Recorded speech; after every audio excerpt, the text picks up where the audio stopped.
ಬಸವ ಐಟೆ channel videos ನೋಡಲು subscribe ಮಾಡಿ ಹಾಗೂ ಹೊಸ ವೀಡಿಯೋಗಳ ನೋಟಿಫಿಕೇಶನ್ಗಾಗಿ ಬೆಲ್ ಐಕಾನ್ ಪ್ರೆಸ್ ಮಾಡಿ. ವೆಲ್ಕಮ್ ಟು ಬಸವ ಐಟೆ ಚಾನಲ್. ಈ ವಿಡಿಯೋದಲ್ಲಿ ಡಿಜಿಟಲ್ ಕಮ್ಯುನಿಕೇಷನ್ ಚಾಪ್ಟರಲ್ಲಿ ಬರುವಂಥ ಫ್ರೀಕ್ವೆನ್ಸಿ ಶಿಫ್ಟ್ ಕೀಯಿಂಗ್ ಟಾಪಿಕ್ ಬಗ್ಗೆ ನೋಡೋಣ. ಇನ್ನು ಈ ಟಾಪಿಕ್ ಬಂದು ಎಲೆಕ್ಟ್ರಾನಿಕ್ಸ್ ಮೆಕ್ಯಾನಿಕ್ ಟ್ರೇಡಲ್ಲಿ ಸೆಕೆಂಡ್ ಇಯರ್ ಅವ್ರಿಗೆ ಟ್ರೇಡ್ ಥಿಯರಿ ಸಬ್ಜೆಕ್ಟಲ್ಲಿ ಬರುತ್ತೆ. ಸೊ ಇದಕ್ಕಿಂತ ಮುಂಚೆ ಡಿಜಿಟಲ್ ಕಮ್ಯುನಿಕೇಷನ್ ಚಾಪ್ಟರಲ್ಲಿ ನಾವು ಇಂಟ್ರೊಡಕ್ಷನ್ ನೋಡಿದ್ವಿ, ಪಲ್ಸ್ ಕೋಡ್ ಮಾಡ್ಯುಲೇಷನ್ ಮತ್ತು digital coding of analogue signals ನೋಡಿದ್ವಿ. ಆ್ಯಂಡ್ ನಿನ್ನೆ ಎರಡು ವಿಡಿಯೋಗಳಲ್ಲಿ ಡಿಜಿಟಲ್ ಮಾಡ್ಯುಲೇಷನ್ ಟೆಕ್ನಿಕ್ಸ್ ಬಗ್ಗೆ ನೋಡಿದ್ವಿ. ಅಂದರೆ ಏನು ಡಿಜಿಟಲ್ ಮಾಡ್ಯುಲೇಷನ್ ಟೆಕ್ನಿಕ್ ಅಂದ್ರೇನು ಮತ್ತು ಅದರಲ್ಲಿ ಬರುವಂಥ ಒಂದು ಟೆಕ್ನಿಕ್ ಕೂಡ ನೋಡಿದ್ವಿ. ಸೊ ಏನು ನೋಡಿದ್ವಿ ನಿನ್ನೆ ವಿಡಿಯೋದಲ್ಲಿ ಅಂದರೆ, ಲಾಸ್ಟ್ ವಿಡಿಯೋದಲ್ಲಿ ಏನು ಮಾಡಿದ್ವಿ, ಒಂದು ಬೈನರಿ ಆಂಪ್ಲಿಟ್ಯೂಡ್ ಶಿಫ್ಟ್ ಕೀಯಿಂಗ್ ಯಾವ ಥರ ವರ್ಕ್ ಆಗುತ್ತೆ, ಅದು ಟ್ರಾನ್ಸ್ಮಿಟರ್ ಯಾವ ಥರ ವರ್ಕ್ ಆಗುತ್ತೆ, ರಿಸೀವರ್ ಯಾವ ಥರ ವರ್ಕ್ ಆಗುತ್ತೆ, ಮತ್ತು ಅದರದ್ದು ಮೆರಿಟ್ಸ್ ಡಿಮೆರಿಟ್ಸ್ ಏನಂತ ನೋಡಿದ್ವಿ. ಸೊ ಇವತ್ತಿನ ವಿಡಿಯೋದಲ್ಲಿ ಎರಡನೇ digital modulation technique binary frequency shift keying topic ಬಗ್ಗೆ ನೋಡೋಣ. ಸೊ ಇನ್ನು ಫ್ರೀಕ್ವೆನ್ಸಿ ಶಿಫ್ಟ್ ಕೀಯಿಂಗ್ ಅಂದರೆ it involve switching the frequency of a sinusoidal carrier between two values F1 and F2 in accordance with the incoming binary data. So ಈ frequency shift ಕೀಯಿಂಗಲ್ಲಿ ಏನಾಗುತ್ತೆ ಅಂದರೆ, ಏನೊಂದು incoming binary data ಕೊಟ್ಟಿರ್ತೀವಿ ನಾವು, binary ಸೀಕ್ವೆನ್ಸ್ನ ಕೊಟ್ಟಿರ್ತೀವಿ digital data. ಆ data ಪ್ರಕಾರ ಏನು ಮಾಡ್ತಾ ಫ್ರೀಕ್ವೆನ್ಸಿ ಶಿಫ್ಟ್ ಕೀಯಿಂಗ್ ಎರಡು ಫ್ರೀಕ್ವೆನ್ಸಿಗಳನ್ನ ಶಿಫ್ಟ್ ಮಾಡುತ್ತೆ. ಅಂದರೆ 1 ಇದ್ದಾಗ ಒಂದು ಫ್ರೀಕ್ವೆನ್ಸಿ ಔಟ್ಪುಟ್ ಬರುತ್ತೆ, 0 ಇದ್ದಾಗ ಒಂದು ಫ್ರೀಕ್ವೆನ್ಸಿ ಔಟ್ಪುಟ್ ಬರುತ್ತೆ. ಸೊ ಈ ಥರ ಎರಡು ಫ್ರೀಕ್ವೆನ್ಸಿಯಲ್ಲಿ ಶಿಫ್ಟ್ ಆಗಬೇಕಾದ್ರೆ ನಾವೇನು ಮಾಡಬೇಕಾಗುತ್ತೆ, ಎರಡು ಕ್ಯಾರಿಯರ್ ಫ್ರೀಕ್ವೆನ್ಸಿಗಳನ್ನ ಯೂಸ್ ಮಾಡಬೇಕಾಗುತ್ತೆ. ಅಂದರೆ ಎರಡು ಕ್ಯಾರಿಯರ್ ವೇವ್ಸ್ನ ಯೂಸ್ ಮಾಡಬೇಕಾಗುತ್ತೆ ಈ ಒಂದು ಫ್ರೀಕ್ವೆನ್ಸಿ ಶಿಫ್ಟ್ ಕೀಯಿಂಗ್ ಮೆಥಡಲ್ಲಿ. ಸೊ ಈ ಇಮೇಜಿಂದ ನೀವು ತಿಳ್ಕೊಬೋದು. ಸೊ ಇಲ್ಲಿ ಮೊದಲಿಗೆ ಏನು ಕಾಣುತ್ತಲ್ಲ, ಇದು ಬೈನರಿ ಸೀಕ್ವೆನ್ಸ್ ಅಥವಾ ಬೈನರಿ ಡಾಟಾ ಅಥವಾ ಡಿಜಿಟಲ್ ಡಾಟಾ. ಆ್ಯಂಡ್ ಇಲ್ಲಿ ಗ್ರೀನ್ ಕಲರಿಂದ ಏನು ಕಾಣುತ್ತಲ್ಲ ಅದು ಮೊದಲನೇ ಕ್ಯಾರಿಯರ್ ಫ್ರೀಕ್ವೆನ್ಸಿ, ಅಂದರೆ ಫ್ರೀಕ್ವೆನ್ಸಿ 1 ಅಥವಾ ಕ್ಯಾರಿಯರ್ ವೇವ್ 1 ಅಂತ ಕನ್ಸಿಡರ್ ಮಾಡಿರಿ. ನೆಕ್ಸ್ಟ್ ಎರಡನೇ ವೇವ್ ಏನು ಕಾಣ್ತಿದ್ದಾನು ಬ್ಲೂ ಕಲರ್, ಅದು ಫ್ರೀಕ್ವೆನ್ಸಿ 2 ಅಂದರೆ ಎರಡನೇ ಕ್ಯಾರಿಯರ್ ವೇವ್. ನೆಕ್ಸ್ಟ್ ಇಲ್ಲಿ ಯೆಲ್ಲೋ ಕಲರಿಂದ ಏನು ಕಾಣುತ್ತಲ್ಲ ಕೊನೆಯದಾಗಿ, ಅದು frequency shift keying modulated output ಅಂದರೆ FSK ವೇವ್. ಸೊ ಮೊದಲಿಗೆ if the binary data is A 1, the output will be carrier frequency F1. So binary data 1 ಇದ್ದರೆ, ಅಂದರೆ ಇನ್ಪುಟ್ ಏನಿತ್ತಲ್ಲ ಸಿಗ್ನಲ್ ಏನಿದಲ್ಲ ಡಾಟಾ 1 ಇದ್ದರೆ, information 1 ಇದ್ದರೆ, ಅವಾಗ ಏನಾಗುತ್ತಾ ಫ್ರೀಕ್ವೆನ್ಸಿ F1 ಅದಲ್ಲ ಅದು ನಮಗೆ ಔಟ್ಪುಟ್ ಬರುತ್ತಾ. ಸೊ ಇಲ್ಲಿ ನೋಡ್ಬೋದು ಫ್ರೀಕ್ವೆನ್ಸಿ F1 ಏನದ ಗ್ರೀನ್ ಕಲರಲ್ಲಿ ಇರೋದು ಸ್ವಲ್ಪ ಜಾಸ್ತಿ ಇದೆ ಫ್ರೀಕ್ವೆನ್ಸಿ, ಅಂದರೆ ಪಲ್ಸಸ್ ಹತ್ರ ಇದ್ದಾವೆ. ಸೊ ಅದರಿಂದ ಫ್ರೀಕ್ವೆನ್ಸಿ ಜಾಸ್ತಿ ಇರುತ್ತೆ ಅದ್ರದ್ದು. ಇನ್ನು ಬ್ಲೂ ಕಲರ್ ವೇವ್ ಏನಿದಲ್ಲ ಸ್ವಲ್ಪ ಪಲ್ಸಸ್ ದೂರ ಇದ್ದಾವೆ, ಅಂದರೆ ಫ್ರೀಕ್ವೆನ್ಸಿ ಕಡಿಮೆ ಇರುತ್ತೆ ಅದ್ರದ್ದು. ಸೊ ಈ ಥರ ಇದ್ದಾಗ ಏನಾಗುತ್ತಾ, ನಾವು ಒಂದು ಮಾಡ್ಯುಲೇಟರ್ ಸೆಕ್ಷನ್ಗೆ ಇನ್ಪುಟ್ ಕೊಟ್ಟಾಗ ಎಲ್ಲಷ್ಟು ಬೈನರಿ ಡಾಟಾ ಮತ್ತು ಎರಡು ಫ್ರೀಕ್ವೆನ್ಸಿನ ಇನ್ಪುಟ್ ಕೊಟ್ಟಾಗ ಏನಾಗುತ್ತಾ, ಬೈನರಿ ಡಾಟಾ 1 ಇದ್ದಾಗ ಫ್ರೀಕ್ವೆನ್ಸಿ 1 ಔಟ್ಪುಟ್ ಬರುತ್ತೆ, ಅಂದರೆ ಮೊದಲನೇ ಕ್ಯಾರಿಯರ್ ವೇವ್ ಔಟ್ಪುಟ್ ಬರುತ್ತಾ. ಇಲ್ಲಿ ನೋಡ್ಬೋದು 1ನೇ ಪೀರಿಯಡ್ ಏನದಲ್ಲ ಆ ಟೈಮ್ವರೆಗೂ ನಮ್ಗೆ ಏನು ಇಲ್ಲಿ ಗ್ರೀನ್ ಕಲರ್ ವೇವ್ ಇದೆನೋ ಆ ರೀತಿನೇ ಔಟ್ಪುಟ್ ಬಂದಿದೆ, ಇದಿಷ್ಟು ನೋಡ್ಬೋದು. Next binary if the binary data is 0, the output will be carrier frequency F2. In case binary data 0 ಇತ್ತು ಅಂದರೆ ಆ ಟೈಮಲ್ಲಿ ಏನಾಗುತ್ತಾ F2 ಏನಿದೆನೋ ಇಲ್ಲಿ ಬ್ಲೂ ಕಲರ್ ವೇವ್, ಆ ಒಂದು ಬ್ಲೂ ಕಲರ್ ಏನಿದೋ ಅದ್ರ ಫ್ರೀಕ್ವೆನ್ಸಿ ಎಷ್ಟಿದೋ ಆ ಕ್ಯಾರಿಯರ್ ಫ್ರೀಕ್ವೆನ್ಸಿ ಔಟ್ಪುಟ್ ಬರ್ತಾ ಇರುತ್ತೆ. ಫಾರ್ ಎಕ್ಸಾಂಪಲ್ ನೋಡ್ಬೋದು ಇಲ್ಲಿ ಎರಡು ಝೀರೋಸ್ ಇದಾವೆ, ಅಂದರೆ ಎರಡು ಟೈಮ್ ಅಷ್ಟು 0 ಏನಿದೆ. ಸೊ ಆ ಎರಡು ಟೈಮ್ ಅಷ್ಟು ನೋಡ್ಬೋದು ಇಲ್ಲಿ ಬ್ಲೂ ಕಲರ್ ವೇವ್ ಯಾವ ರೀತಿ ಇದೆನೋ ಆ ರೀತಿನೇ ಔಟ್ಪುಟ್ ಬಂದಿದೆ. ಅಂದರೆ ಬ್ಲೂ ಕಲರ್ ಫ್ರೀಕ್ವೆನ್ಸಿ, ಬ್ಲೂ ವೇವ್ದು ಫ್ರೀಕ್ವೆನ್ಸಿ ಕಮ್ಮಿ ಇದೆ ಸೆಕೆಂಡ್ ಕ್ಯಾರಿಯರ್ ವೇವ್ ಅದು. ಆ್ಯಂಡ್ ಅದೇ ರೀತಿ ಕಡಿಮೆ ಫ್ರೀಕ್ವೆನ್ಸಿ ಇರೋಂಥ ಔಟ್ಪುಟ್ ಕೂಡ ಬಂದಿದೆ 0 ಇದ್ದಲ್ಲಿ. ಸೊ ನೆಕ್ಸ್ಟ್ ನೋಡ್ಬೋದು 3 1 ಇದಾವೆ. ಸೊ ಆ 3 1 ಟೈಮ್ ಏನಿದೆ ಅಲ್ಲಿವರೆಗೂ ಹೈ ಫ್ರೀಕ್ವೆನ್ಸಿ ಔಟ್ಪುಟ್ ಬಂದಿದೆ, ಅಂದರೆ ಮೊದಲನೇ ಕ್ಯಾರಿಯರ್ ವೇವ್ ಫ್ರೀಕ್ವೆನ್ಸಿ ಔಟ್ಪುಟ್ ಬಂದಿದೆ. ಮತ್ತು 0 ಇದ್ದಾಗ ಏನಾಗುತ್ತೆ ಇಲ್ಲಿ ಲೋ ಫ್ರೀಕ್ವೆನ್ಸಿ ಔಟ್ಪುಟ್ ಬರುತ್ತೆ, ಮತ್ತು 1 ಇದ್ದಾಗ ಹೈ ಫ್ರೀಕ್ವೆನ್ಸಿ ಔಟ್ಪುಟ್ ಬರುತ್ತೆ. ಸೊ ಈ ಥರ ಏನಾಗುತ್ತೆ ಫ್ರೀಕ್ವೆನ್ಸಿ ಶಿಫ್ಟ್ ಕೀಯಿಂಗ್ ಮಾಡ್ಯುಲೇಷನ್ ಟೆಕ್ನಿಕಲ್ಲಿ ಎರಡು ಫ್ರೀಕ್ವೆನ್ಸಿಗಳ ಮಧ್ಯೆ ಬೈನರಿ ಡಾಟಾ ಪ್ರಕಾರ ಶಿಫ್ಟಿಂಗ್ ಆಗುತ್ತೆ. ಅಂದರೆ 1 ಇದ್ದಾಗ ಹೈ ಫ್ರೀಕ್ವೆನ್ಸಿ ಔಟ್ಪುಟ್ ಬರ್ತಾ ಇರುತ್ತೆ, 0 ಇದ್ದಾಗ ಲೋ ಫ್ರೀಕ್ವೆನ್ಸಿ ಔಟ್ಪುಟ್ ಬರ್ತಾ ಇರುತ್ತೆ. The information in the FSK signal is essentially in the frequency of the signal. So ಇನ್ನು ಫ್ರೀಕ್ವೆನ್ಸಿ ಶಿಫ್ಟ್ ಕೀಯಿಂಗಲ್ಲಿ ಇನ್ಫಾರ್ಮೇಷನ್ ಎಲ್ಲಿ ಇರುತ್ತೆ ಅಂತ ನೋಡೋದಾದರೆ, ಈ ಒಂದು ಫ್ರೀಕ್ವೆನ್ಸಿ ಶಿಫ್ಟ್ ಕೀಯಿಂಗ್ ಮಾಡ್ಯುಲೇಟೆಡ್ ವೇವಲ್ಲಿ ಅದ್ರ ಫ್ರೀಕ್ವೆನ್ಸಿ ವೇರಿಯೇಷನ್ನಲ್ಲೇ ಇನ್ಫಾರ್ಮೇಷನ್ ಇರುತ್ತೆ. ಲೋ ಫ್ರೀಕ್ವೆನ್ಸಿ ಬಂದಿತ್ತು ಅಂದರೆ ಅಲ್ಲಿ ನಾವು 0 ಅಂತ ಕನ್ಸಿಡರ್ ಮಾಡ್ಕೋಬೇಕು. 1 ಹೈ ಫ್ರೀಕ್ವೆನ್ಸಿ ಔಟ್ಪುಟ್ ಬರ್ತಾ ಇತ್ತು ಅಂದರೆ ಅಲ್ಲಿ ನಾವು 1 ಅಂತ ಕನ್ಸಿಡರ್ ಮಾಡ್ಕೋಬೇಕು. ಸೊ ಈ ಥರ ಫ್ರೀಕ್ವೆನ್ಸಿ ವೇರಿಯೇಷನಲ್ಲೇ ನಮಗೆ ಒಂದು ಡಿಜಿಟಲ್ ಡಾಟಾ ಒಂದಿರುತ್ತೆ frequency shift keying modulated wave. Next ಇದರ ಒಂದು ಟ್ರಾನ್ಸ್ಮಿಟರ್ ನೋಡೋದಾದ್ರೆ ಯಾವ ಥರ ಇರುತ್ತೆ ಅಂತ, binary frequency shift keying transmitter ಯಾವ ಥರ ಇರುತ್ತೆ ಅಂತ ನೋಡೋದಾದ್ರೆ, the FSK modulator comprises of 2 oscillators and the input binary sequence. So ಇಲ್ಲಿ 3 ಇನ್ಪುಟ್ ಕೊಡ್ತೀವಿ ನಾವು FSK ಮಾಡ್ಯುಲೇಟರ್ಗೆ. ಏನಂದರೆ ಎರಡು ಆಸಿಲೇಟರಿಂದ 2 ಕ್ಯಾರಿಯರ್ ಫ್ರೀಕ್ವೆನ್ಸಿಗಳು ಕೊಡ್ತೀವಿ, ಮತ್ತು ಒಂದು ಬೈನರಿ ಸೀಕ್ವೆನ್ಸ್ನ ಇನ್ಪುಟ್ ಕೊಡ್ತೀವಿ. ಸೊ ಈ ಡಯಾಗ್ರಾಮಲ್ಲಿ ನೀವು ಅಬ್ಸರ್ವ್ ಮಾಡ್ಬೋದು, ಎರಡು ಆಸಿಲೇಟರ್ ಇದೆ. ಒಂದು F1 ಅಂದರೆ ಹೈ ಫ್ರೀಕ್ವೆನ್ಸಿ ಪ್ರೊಡ್ಯೂಸ್ ಮಾಡೋಂಥದ್ದು, ಇನ್ನೊಂದು ಎರಡನೇ ಆಸಿಲೇಟರ್ ಇದೆ, ಅದು ಲೋ ಫ್ರೀಕ್ವೆನ್ಸಿ F2 ಪ್ರೊಡ್ಯೂಸ್ ಮಾಡೋಂಥದ್ದು. ಅದನ್ನು ಏನು ಮಾಡಿದ್ದೀವಿ ನಾವು ಒಂದು ಮಾಡ್ಯುಲೇಟರ್ ಸೆಕ್ಷನ್ಗೆ ಇನ್ಪುಟ್ ಕೊಟ್ಟಿದ್ದೀವಿ. ಸೊ ಈ ಮಾಡ್ಯುಲೇಟರ್ಗೆ ಏನು ಮಾಡಿದ್ವಿ, ಎರಡು ಕ್ಯಾರಿಯರ್ ಫ್ರೀಕ್ವೆನ್ಸಿ ಅಲ್ಲದೆ ಬೈನರಿ ಇನ್ಪುಟ್ ಕೂಡ ಕೊಡ್ತಾ ಇದ್ವಿ. ಅಂದರೆ ಏನು ಬೈನರಿ ಇನ್ಫಾರ್ಮೇಷನ್, ಡಿಜಿಟಲ್ ವೇವ್ ಏನು ನಾವು ಟ್ರಾನ್ಸ್ಮಿಟ್ ಮಾಡಬೇಕಲ್ಲ ಡಿಜಿಟಲ್ ಇನ್ಫಾರ್ಮೇಷನ್, ಆ ಇನ್ಫಾರ್ಮೇಷನ್ ಕೂಡ ಮಾಡ್ಯುಲೇಟರ್ಗೆ ಇನ್ಪುಟ್ ಕೊಡ್ತೀವಿ. ಸೊ ಇಲ್ಲಿ ಮಾಡ್ಯುಲೇಟರ್ ಯಾವ ಥರ ಇರುತ್ತೆ ಅಂದರೆ ಒಂದು ಸ್ವಿಚಿಂಗ್ ಟೈಪ್ ಮಾಡ್ಯುಲೇಟರ್ ಇರುತ್ತಾ.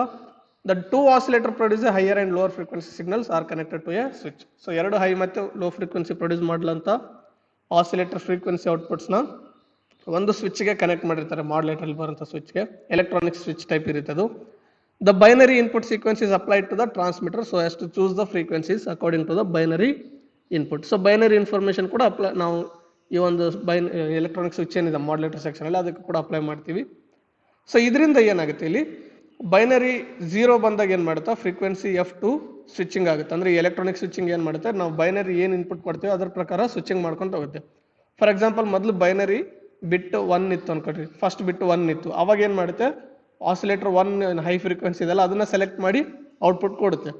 ಅದೇ ಬೈನರಿ ಡಾಟಾ 0 ಇತ್ತು ಅನ್ಕೊಳ್ರಿ, ಅವಾಗ ಏನು ಮಾಡುತ್ತೆ ಆಸಿಲೇಟರ್ 2 ಇಂದ ಬರುವಂಥ ಫ್ರೀಕ್ವೆನ್ಸಿ F2 ಏನಿದೆ ಅದನ್ನು ಸ್ವಿಚಿಂಗ್ ಮಾಡಿ ಔಟ್ಪುಟ್ ಕೊಡುತ್ತೆ.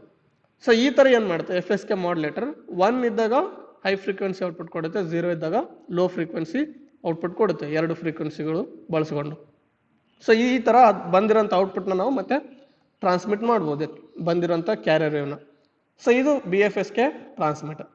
ನೆಕ್ಸ್ಟ್ BFSK ರಿಸೀವರ್ ನೋಡಿದರೆ ಈ ಥರ ಟ್ರಾನ್ಸ್ಮಿಟ್ ಮಾಡಿದ್ಮೇಲೆ ರಿಸೀವರ್ ಯಾವ ಥರ ವರ್ಕ್ ಆಗುತ್ತೆ ಫ್ರೀಕ್ವೆನ್ಸಿ ಶಿಫ್ಟ್ ಕೀಯಿಂಗ್ ಅಂತ ನೋಡೋದಾದರೆ. ಸೊ ಇದು ಒಂದು BFSK receiver, binary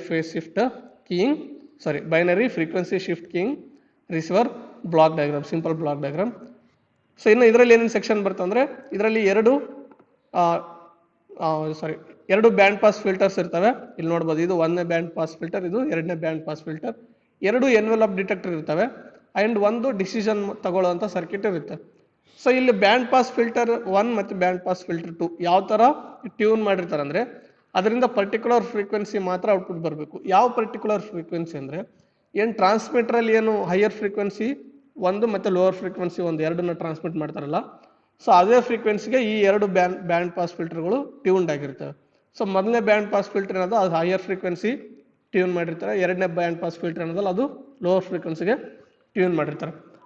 for example ಟ್ರಾನ್ಸ್ಮಿಟರಲ್ಲಿ ಎರಡು ಕ್ಯಾರಿಯರ್ ಫ್ರೀಕ್ವೆನ್ಸೀಸ್ನ ಬಳಸ್ತಾರಲ್ಲ, ಅದು ಒಂದು 100 ಮೆಗಾಹರ್ಟ್ಜ್ ಇತ್ತು, ಇನ್ನೊಂದು 80 ಮೆಗಾಹರ್ಟ್ಜ್ ಇತ್ತು ಅಂತ ಕನ್ಸಿಡರ್ ಮಾಡ್ಕೊಳ್ರಿ.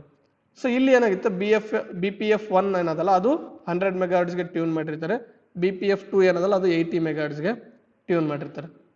ಸೊ ಈ ಥರ ಇದ್ದಾಗ ಏನು ಮಾಡ್ತಾರೆ, ನೆಕ್ಸ್ಟ್ ಒಂದು ಇನ್ಪುಟ್ನ ನಾವು ಕೊಡ್ತೀವಿ, ಇಲ್ಲಿ FSK ಅಂತದಲ್ಲ, ಇಲ್ಲಿಂದ ರಿಸೀವ್ ಮಾಡ್ಕೊಂಡಿರೋಂಥ ಫ್ರೀಕ್ವೆನ್ಸಿ ಶಿಫ್ಟ್ ಕೀಯಿಂಗ್ ವೇವ್ನ ಇನ್ಪುಟ್ ಕೊಡ್ತೀವಿ. ಎರಡೂ ಸೆಕ್ಷನ್ಗೆ ಒಂದೇ ಸರಿ ಇನ್ಪುಟ್ ಕೊಡ್ತೀವಿ. ಇಲ್ಲಿ ನೋಡ್ಬೋದು ಡೈರೆಕ್ಟಾಗಿ ಎರಡು ಬ್ಯಾಂಡ್ ಪಾಸ್ ಫಿಲ್ಟರ್ಗೆ ಹೋಗುತ್ತೆ. ಸೊ ಈ ಬ್ಯಾಂಡ್ ಪಾಸ್ ಫಿಲ್ಟರ್ಗೆ ಬಂದಾಗ ಏನು ಮಾಡ್ತವೆ ಬ್ಯಾಂಡ್ ಪಾಸ್ ಫಿಲ್ಟರ್ಗಳು, ಅದು ಏನು ಫ್ರೀಕ್ವೆನ್ಸಿಗೆ ಟ್ಯೂನ್ ಮಾಡಿರುತ್ತೋ ಆ ಫ್ರೀಕ್ವೆನ್ಸಿನ ಮಾತ್ರ ಔಟ್ಪುಟ್ ಕೊಡುತ್ತೆ. ಫಾರ್ ಎಕ್ಸಾಂಪಲ್ ಇದು 100 ಮೆಗಾಹರ್ಟ್ಜ್ ಅಂದರೆ ಹೈಯರ್ ಫ್ರೀಕ್ವೆನ್ಸಿಗೆ ಟ್ಯೂನ್ ಮಾಡಿರುತ್ತಲ್ಲ, ಇಲ್ಲಿ ಬರೋಂಥ ಎಲ್ಲ ವೇವ್ನಲ್ಲಿ ಓನ್ಲಿ ಹೈಯರ್ ಫ್ರೀಕ್ವೆನ್ಸಿ ಮಾತ್ರ ಔಟ್ಪುಟ್ ಕೊಡುತ್ತೆ. ಇದು ಅಂದರೆ ಏನು 1 ಇದ್ದಾಗ ಏನು ಹೈಯರ್ ಫ್ರೀಕ್ವೆನ್ಸಿ ಪ್ರೊಡ್ಯೂಸ್ ಆಗಿರುತ್ತಲ್ಲ ಅದನ್ನು ಮಾತ್ರ ಇಲ್ಲಿ ಈ ಒಂದು ಮೊದಲನೇ ಬ್ಯಾಂಡ್ ಪಾಸ್ ಫಿಲ್ಟರ್ ಔಟ್ಪುಟ್ ಕೊಡುತ್ತೆ. ನೆಕ್ಸ್ಟ್ ಎರಡನೇ ಬ್ಯಾಂಡ್ ಪಾಸ್ ಫಿಲ್ಟರ್ ಏನದಲ್ಲ ಲೋವರ್ ಫ್ರೀಕ್ವೆನ್ಸಿ ಇದ್ದಾಗ ಏನು ಬರ್ತಿರುತ್ತೋ ಕ್ಯಾರಿಯರ್ ಅದನ್ನು ಮಾತ್ರ ಔಟ್ಪುಟ್ ಕೊಡುತ್ತೆ. ಯಾಕಂದರೆ ಇದು ಲೋವರ್ ಫ್ರೀಕ್ವೆನ್ಸಿಗೆ ಟ್ಯೂನ್ ಮಾಡಿರ್ತಾರೆ ಈ ಬ್ಯಾಂಡ್ ಪಾಸ್ ಫಿಲ್ಟರ್ನ, ಸೊ ಇದು ಲೋವರ್ ಫ್ರೀಕ್ವೆನ್ಸೀಸ್ನ ಮಾತ್ರ ಔಟ್ಪುಟ್ ಕೊಡುತ್ತೆ. ಸೊ ಲೋವರ್ ಫ್ರೀಕ್ವೆನ್ಸೀಸ್ ಯಾವಾಗ ಬರ್ತಿರುತ್ತೆ ಅಂದರೆ 0 ಇನ್ಫಾರ್ಮೇಷನ್ ಇದ್ದಾಗ ಲೋವರ್ ಫ್ರೀಕ್ವೆನ್ಸಿ ಬರುತ್ತಾ, ಸೊ ಅದನ್ನು ಈ ಒಂದು ನೆಕ್ಸ್ಟ್ ಬ್ಯಾಂಡ್ ಪಾಸ್ ಫಿಲ್ಟರ್ 2 ಇಂದ ಔಟ್ಪುಟ್ ಬರುತ್ತೆ. ಸೊ ಎರಡೂ ನೆಕ್ಸ್ಟ್ ಬೇರೆ ಬೇರೆ ಎನ್ವೆಲಾಪ್ ಡಿಟೆಕ್ಟರ್ಗೆ ಕೊಡಲಾಗುತ್ತೆ. ಸೊ ಈ ಎನ್ವೆಲಾಪ್ ಡಿಟೆಕ್ಟರ್ ಏನಂದರೆ ಇದು combination of rectifier and low pass filter. So amplitude shift ಕೀಯಿಂಗಲ್ಲಿ ನೋಡಿದ್ವಿ, ಆಂಪ್ಲಿಟ್ಯೂಡ್ ಶಿಫ್ಟ್ ಕೀಯಿಂಗ್ ರಿಸೀವರಲ್ಲಿ ರೆಕ್ಟಿಫೈಯರ್ ಮತ್ತು ಲೋ ಪಾಸ್ ಫಿಲ್ಟರ್ ಏನು ಕೆಲಸ ಮಾಡ್ತಾವ ಅಂತ ನೋಡಿದ್ವಿ. ಅವೆರಡು ಕೂಡಿ ನಾವು ಅದಕ್ಕೆ ಎನ್ವೆಲಾಪ್ ಡಿಟೆಕ್ಟರ್ ಅಂತ ಕರಿತೀವಿ.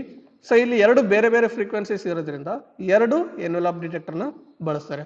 ಒಂದು ಹೈ ಫ್ರೀಕ್ವೆನ್ಸೀಸ್ನ ಡಿಟೆಕ್ಟ್ ಮಾಡೋದಕ್ಕೆ, ಇನ್ನೊಂದು ಲೋ ಫ್ರೀಕ್ವೆನ್ಸೀಸ್ನ ಡಿಟೆಕ್ಟ್ ಮಾಡೋದಕ್ಕೆ.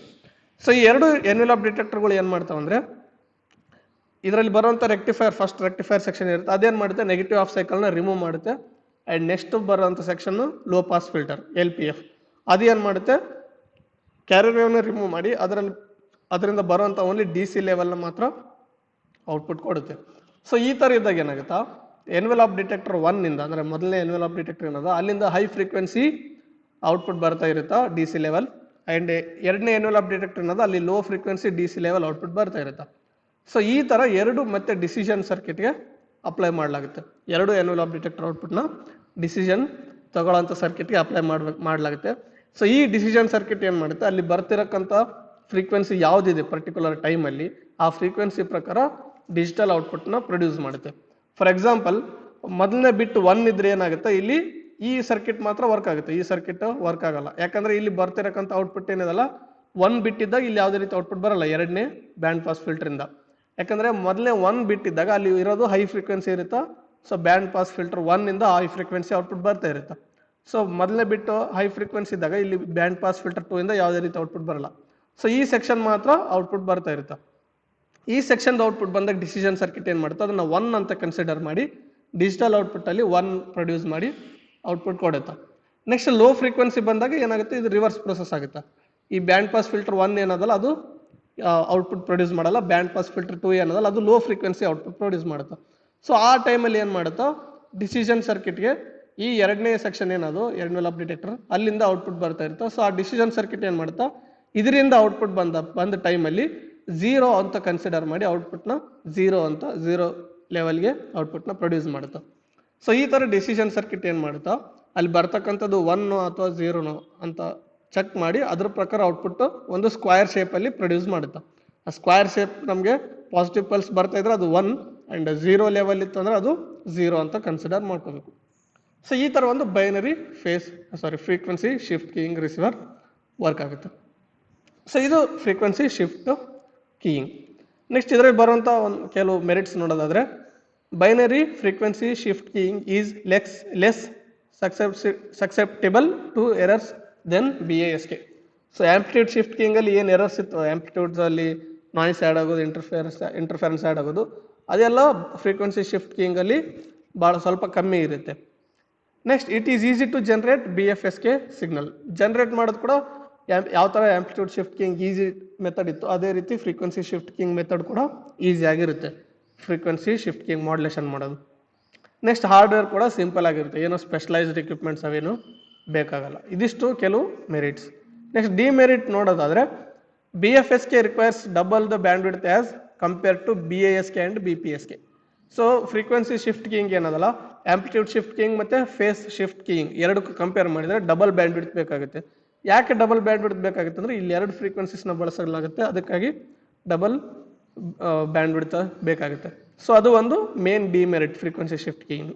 ಇನ್ನು ಕೆಲವು ಅಪ್ಲಿಕೇಶನ್ಸ್ ನೋಡೋದ್ರೆ ಎಲ್ಲಿ ಬಳಸ್ತಾರೆ ಅಂತ, frequency shift keying is used in low speed digital data transmission systems over voice lines. So voice ಸಲುವಾಗಿ ಏನು ನಾವು ಕನೆಕ್ಷನ್ ಕೊಟ್ಟಿರ್ತೀವಿ ವಾಯ್ಸ್ ಟ್ರಾನ್ಸ್ಮಿಟ್ ಮಾಡೋಕ್ಕೆ, ಆ ಟ್ರಾನ್ಸ್ಮಿಷನ್ ಸಿಸ್ಟಮ್ನ ಬಳಸ್ಕೊಂಡು ಲೋ ಸ್ಪೀಡ್ ಡಿಜಿಟಲ್ ಡಾಟಾನ ಟ್ರಾನ್ಸ್ಮಿಟ್ ಮಾಡ್ಬೋದು, ಅದು ಒಂದು ಅಪ್ಲಿಕೇಶನ್. ನೆಕ್ಸ್ಟ್ ಏನದಲ್ಲ ಎರಡನೇ application high frequency radio transmission. So wireless radio transmission ಮಾಡ್ತಾ ಇದ್ರೆ ಅದರಲ್ಲಿ ಹೈ ಫ್ರೀಕ್ವೆನ್ಸಿ ರೇಡಿಯೋ ಟ್ರಾನ್ಸ್ಮಿಷನ್ ಬಳಸ್ಕೊಂಡು ಈ ಫ್ರೀಕ್ವೆನ್ಸಿ ಶಿಫ್ಟ್ ಕೀಯಿಂಗ್ ಬಳಸ್ಕೊಂಡು ಹೈ ಫ್ರೀಕ್ವೆನ್ಸಿ ಟ್ರಾನ್ಸ್ಮಿಷನ್ ಮಾಡ್ಬೋದು. ಸೊ ಇವೆರಡು ಮೇನ್ ಫ್ರೀಕ್ವೆನ್ಸಿ ಶಿಫ್ಟ್ ಕೀಯಿಂಗ್ ಅಪ್ಲಿಕೇಶನ್ಸ್. ಇನ್ನು ಮುಂದಿನ ವಿಡಿಯೋದಲ್ಲಿ ಏನು ಮಾಡೋಣ, ಫೇಸ್ ಶಿಫ್ಟ್ ಕೀಯಿಂಗ್ ಬಗ್ಗೆ ನೋಡೋಣ. ಸೊ ಇನ್ನು ಈ ವಿಡಿಯೋ ನಿಮ್ಗೆ ಇಷ್ಟ ಆಗಿದ್ರೆ ಲೈಕ್ ಮಾಡಿ, ಶೇರ್ ಮಾಡಿ. ಈ ವಿಡಿಯೋದಲ್ಲಿ ನಿಮ್ಗೆ ಏನಾದರೂ ಕ್ವಶನ್ಸ್ ಇತ್ತು, ಡೌಟ್ಸ್ ಇತ್ತು ಅಂದರೆ ಕಮೆಂಟ್ ಬಾಕ್ಸಲ್ಲಿ ಕಮೆಂಟ್ ಮಾಡಿ.